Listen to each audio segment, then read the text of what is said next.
Meteorologist Chase Menendez here. Hey, Facebook, we're looking at some very strong storms that are moving through right now. We've got a couple of severe thunderstorm warnings generally expiring at 9 p.m., but they almost certainly will be extended because we're still looking at a very strong line of storms tracking off to the east, making their way from southeast New Mexico into West Texas towards places like Andrews. We're looking at Kermit, Monahans, all in the path of this very, very strong line of storms. Of course, after it moves through those places, we're looking at Odessa, Midland directly in the line of sight of this long, strong wave of storms. Now, in addition to these storms moving through, which extend all the way from the northern tip of Texas all the way down to Marfa and Alpine, we're looking at hail, we're looking at damaging winds, and we're looking at a lot of rainfall as well as a lot of lightning. Please do your best to stay safe this evening. In addition, we've got a couple of tornado reports. We saw some earlier this evening in southeast New Mexico. Now we're looking at those tornado reports here in West Texas. Just off to the north and west of Kermit, we've got this hook echo right here that indicates a tornado signature on satellite and radar.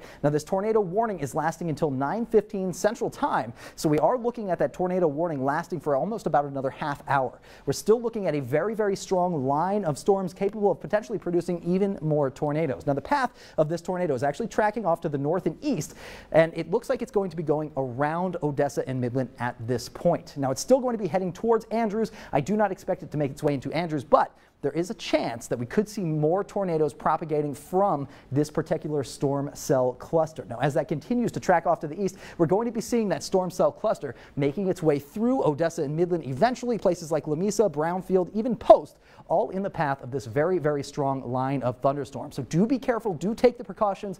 Best case is staying off the roads this evening. We're looking at damaging winds, we're looking at gusts up to about 70 miles per hour, and we're looking at large damage-causing hail. So do be careful with this particular storm system.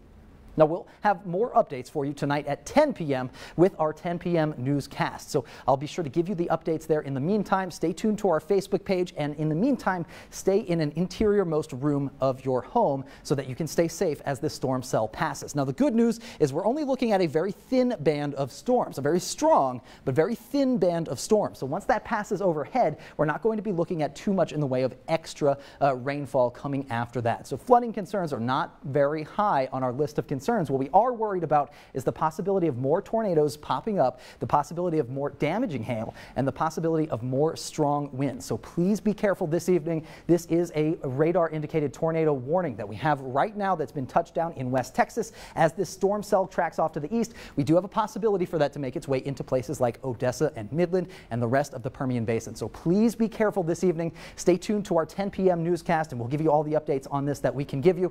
And stay tuned to our Facebook page for updates in real time. Thank you for watching, Facebook. Stay safe this evening.